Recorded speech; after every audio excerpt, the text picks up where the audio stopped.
खोर बहू। मधु अपने परिवार के साथ चंदनपुर शहर में रहती है। मधु की एक बड़ी ही बुरी आदत है, वो सबकी चुगली करती रहती है। रविवार के दिन मधु की ननद सीमा और उसके ससुराल वाले उनके घर आते हैं। खाना खाने के बाद सब लोग बैठकर बातें कर रहे होते हैं। और सीमा कैसी हो? ठीक हो भाभी, आप कैसी हो? मैं भी ना बढ़िया हूँ। अरे तुमने जो वो अचार भेजा था ना, बहुत अच्छा था। आपको अच्छा लगा? थैंक यू भाभी, मैं इस बार ना और भेज दूंगी। अरे नहीं नहीं, और मत भेजना, मम्मी जी को कुछ खास पसंद नहीं आया, ऐसा वो कह रही थी। अच्छा, क्या कह रही थी मम्मी अचार के बारे में? अचार के बारे में तो नहीं कह रही थी, वो तुम्हारे खाने के बारे में कह रही थी कि सीमा को अभी तक ठीक से खाना बनाना भी नहीं आया।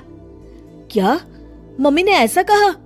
हाँ, पर कोई नहीं ना सीमा, तुम बुरा मत मानो, मुझे तो अचार बहुत पसंद आया। हाँ, मम्मी को तो मेरा कोई काम पसंद ही नहीं आता, मेरे हर काम में बस कमियां ही ढूंढती रहती हैं। सीमा और उसके ससुराल वाले अपने घर जा रहे होते हैं।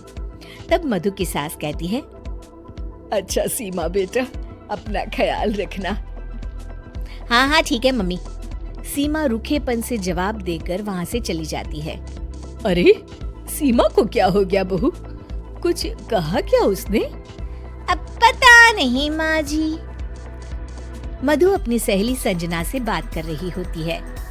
अरे तुझे पता है, मैं ना शीला की पार्टी में गई थी उस दिन, तेरे बारे में पता नहीं वो लोग क्या क्या बातें कर रहे थे, मुझसे तो सुना भी नहीं गया। हाँ। अच्छा, क्या कह रहे थे वो लोग?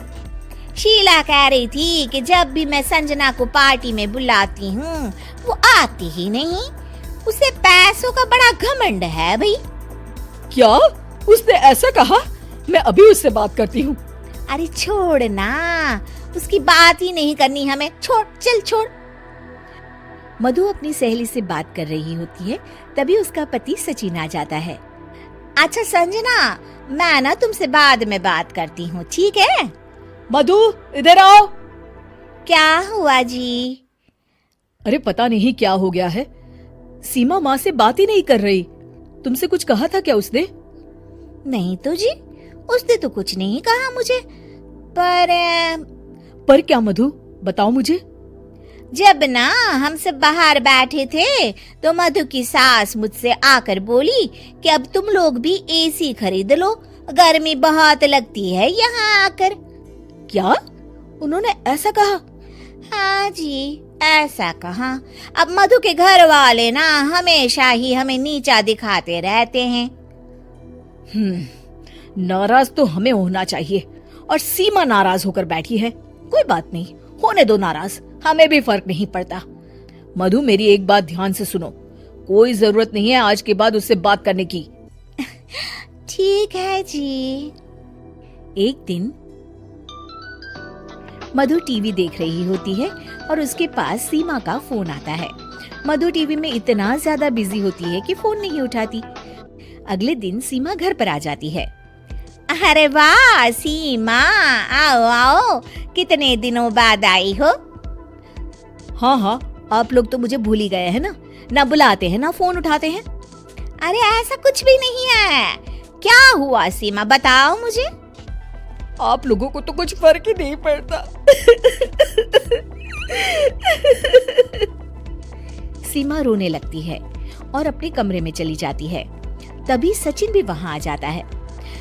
रुकिए जी, मैं बात करती हूँ सीमा से। मधु सीमा को समझाने जाती है और उसकी सास और सचिन दरवाजे के बाहर खड़े होकर सारी बातें सुनने लगते हैं।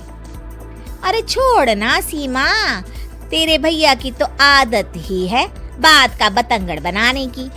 मैंने उन्हें बताया भी कि सीमा के घर वालों को गर्मी लगती है, जब वो लोग आते हैं तो हमें एक एसी ले लेना चाहिए, तो उसमें भड़क गए, कहने लगे उन्हें अपनी अमीरी पर बड़ा घमंड है। मधु की सास और सचिन ये सब सुनकर चौंक जाते हैं कि मधु ये सब क्या बोल रही है। शायद मेरी ही गलती है, मुझे यहाँ आना ही नहीं चाहिए था भाभी। अरे नहीं नहीं मधु, तू क्यों नहीं आएगी? ये घर तेरा भी तो है ना। माना कि मम्मी जी तेरे हर काम में कमी निकालती रहती हैं, पर तभी अचानक सचिन और उसकी सास कमरे में आ जाते हैं और मधु उन्हें देखकर चौंक जाती है। मम्मी जी, वो मैं ना सीमा को बस समझा रही थी कि वो कहीं ना जाए। समझा रही थी या भड़का रही थी? हाँ, तुम इतनी बड़ी चुगलखोर हो मधु, हर किसी की बुराई करती हो, सबके बारे में झूठ बोलती हो ताकि हमारे बीच झगड़ा हो। मुझे नहीं पता था कि मेरे सामने तुम्हारा ऐसा रूप भी आएगा। मुझे माफ कर दीजिए जी। आपने मुझसे भी झूठ बोला भाभी। उन तीनों के सामने मधु की पोल खुल जाती है और वो सर झुकाए खड़ी रहती है। लेकिन अब कर भी क्या सकती है?